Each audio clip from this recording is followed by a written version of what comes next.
I mean, I've had people tell me since birth, if I work hard and put in the time, I'll be successful. Like, yeah, I know that part. And I need some guidance on how to do this stuff.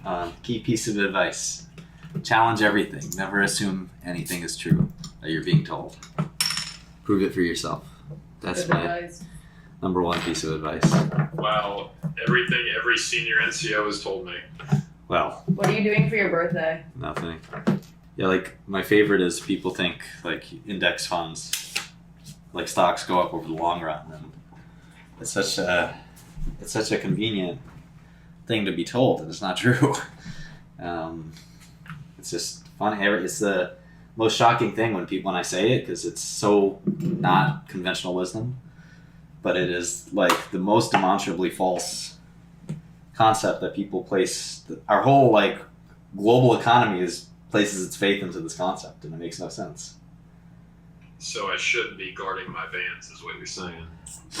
I mean, I don't have a better solution for what we should all do with our money, but I think the idea that, stocks are like this immutably positive investment is counter to the very idea of what an investment is. It, by definition, cannot be true. Any way to make excess money is by definition impossible, because people will already have made it. It's a paradox. But we all will willfully, it's sort of like religion, right? We'll willfully suspend our belief in reason and have faith instead. And if for money, we have no choice. If we don't have faith that stocks go up over long periods of time, then we might as well give up half of the economic activity that we engage in, which is pretty depressing.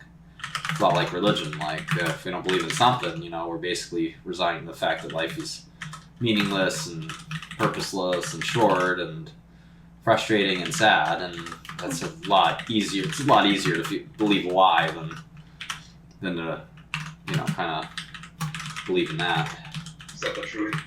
Bringing nihilism to economics. Yeah, you can get more. That was the whole point of existentialism, is that you can get more out of life not lying to yourself than believing a lie. It's actually a liberation, right? And the idea that stocks don't go up over the long run, but you can create excess return by doing things that other people are unwilling to do. Whether that be active investing or entrepreneurship, which is generally people are very afraid to be entrepreneurs. Well, I had a few things that I wanted to focus on, so I was kind of rounded it out. And when there were opportunities to network and advance in investing in pharmaceuticals, then I took that opportunity. So I think you have to. A lot of people in life, I like to say that they push on a closed door, and if you don't have the connections and resources in an industry, even though you love it, you should probably find something that's a little more practical that you could actually get a break in. Because if you're not going to get a break in, if you really love technology and you have this great opportunity to join a software company, but you say, I really like hardware, you're not being very practical with your life choice by saying, I'm going to fixate on hardware.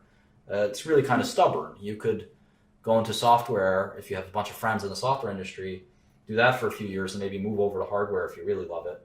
But I chose a practical route. I love medicine. I'm glad I picked medicine.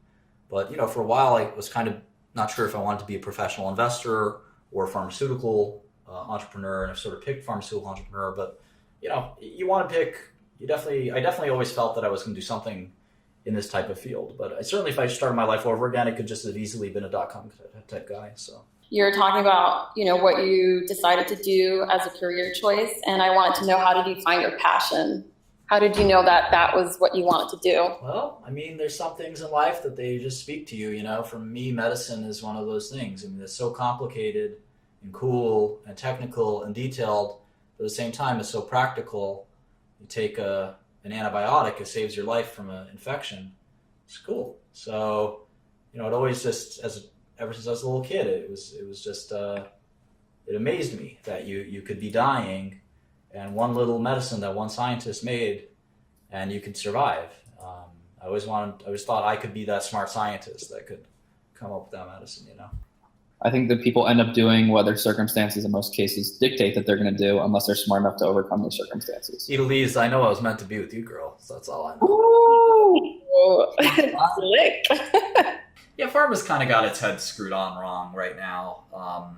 Like it's not doing anything in mental health, which I think is a big mistake. Cancer is basically just everything to pharma. It's all about cancer. It's a huge business. It's just getting bigger and bigger. There are a lot of people that think that there is already a cure. There has been a cure for cancer, several cancers, but There's a word for people like that. It's not a good one. but they just believe that there's more money in trying, in trying to cope with it than there is to solving the cancer problem. Yeah, like I said, there's a word for people like that. It's like it's insulting because there's people like me that work on drugs every day, and we just want the best drug possible. We don't want. You make more money actually. You would make more money with a cure than a treatment because you could charge more. But that's not something people tend to understand too easily. But a cure is much, much more valuable than a treatment. And you can't half look for a treatment. Try to make a treatment, you hope and try to make it the best you can, because you can't really calibrate it to work only a little bit.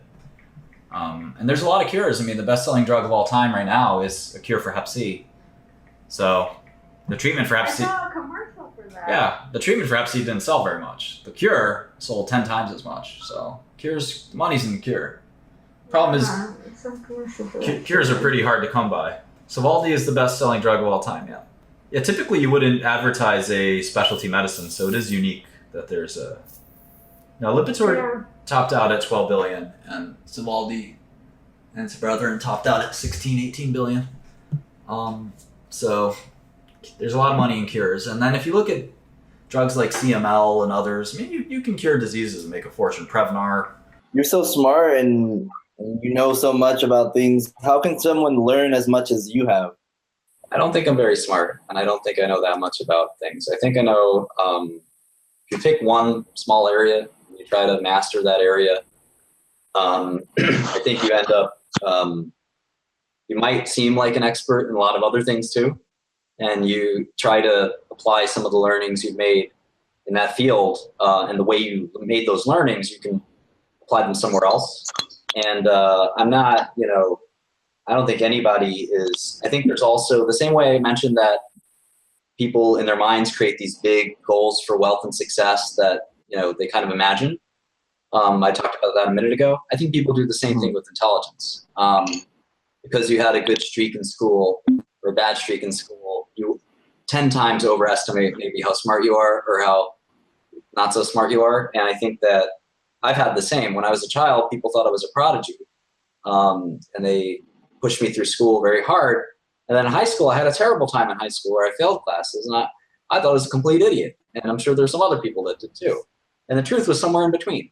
And I think that there's so many factors that come to bear on it, whether it be your personal motivation, the excitement that you have towards a subject, the amount of patience you have, the amount of friends you have, and what they're doing in your life. All these things matter, and it just so happens to be that I came out the way I am. But I don't think that any of it really is that preordained, and that if you want to make trade-offs in your life where you read about learning and logic and all these fields like philosophy and so forth, where you're learning about learning, you can make a lot of trade-offs where you're not going to spend a lot of time doing things like music or making friends or socializing or studying. Like, I've never studied history, and I've never studied huge fields that I just know nothing about, and I'm comfortable with that I've made those trade-offs. So you have trade-offs to make too, and if you make the trade-off that you want to have this really enriching life experience where you have a lot of fun and you enjoy life and you see a lot of friends, you make a lot of friends, you have a great relationship with your family, those are trade-offs that you can make, and you don't have to necessarily prize education and advancement and things like that, but it's all life that you want to lead, and you make that choice consciously, as well as subconsciously, and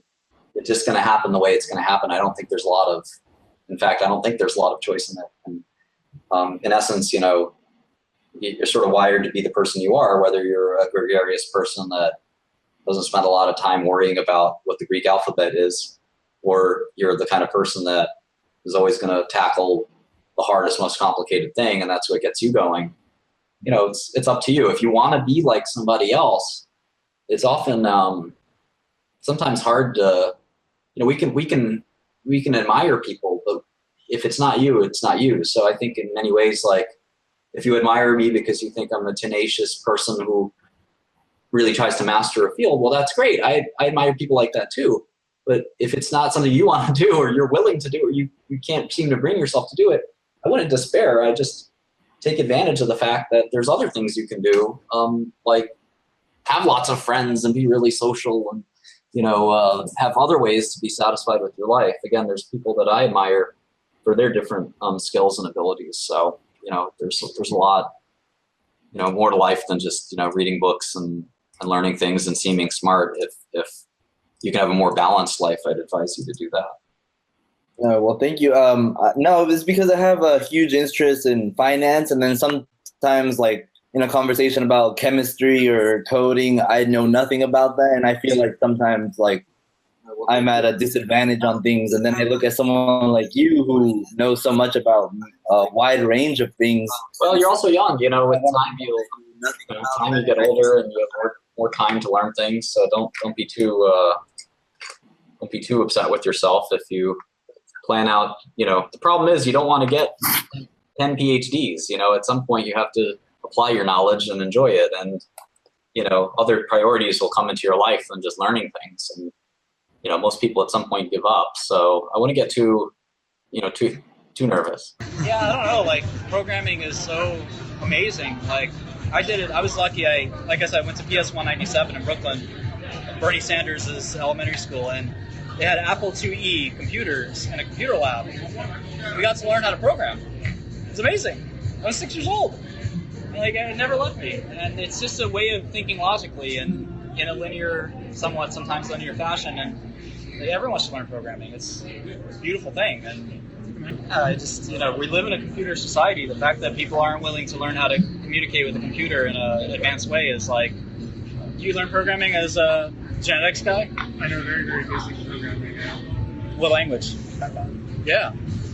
That's the scientific thing. Vern, how do you learn finance? My editor really likes your finance tutorials. It was really hard. I learned it, I think 99% of people learn it the wrong way. Finance is one of these weird things where it's like an artisan field, believe it or not. You actually have to learn it, and you have to learn it by someone's personal transmission. And 99% of the people actually trying to personally transmit it to you are teaching you the wrong thing, which is bad. So I actually started a hedge fund in 2006 that failed. And in 2008, my friend and I started a new hedge fund, and that ended up succeeding. But we spent every day in his garage reading everything we could about Warren Buffett and going back in time and trying to understand the core of finance. We even started our own martial art.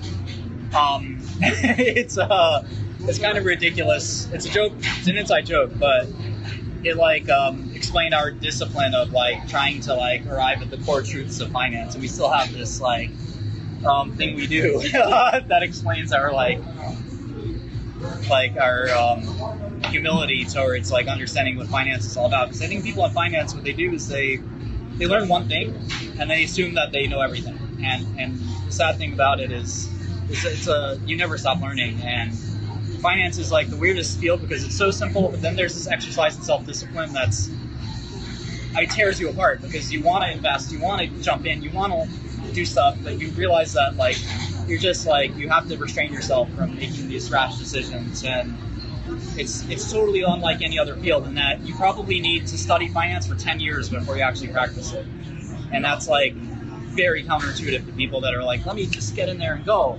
And I learned that the hard way when I started my first hedge fund. My second hedge fund was a great success, but it was still very rocky, and there were parts of it that weren't as good as there were ups and downs, and I'm still learning about finance. It's painful, and it teaches you these hard lessons very quickly and swiftly. And I think that most people should never ever want to do finance ever. It's like UFC. Like, why would you want to get involved in a brutal brain bashing? Like, are you? UFC though, it pays very well, but it doesn't involve the brain bashing. I guess, but you have to look at yourself in the mirror and ask yourself if you're really ready. And that's the hardest part, because everyone thinks they're really ready, and they're not. And that's the painful truth about it, is that look at the average hedge fund is losing money right now, right? The average hedge fund can't beat the stock market. He can't beat a monkey, Harambe. Well, let's not pick him, because he's special. But can't beat the average monkey or cat picking stocks. Like, why is that? Why? That's not, What about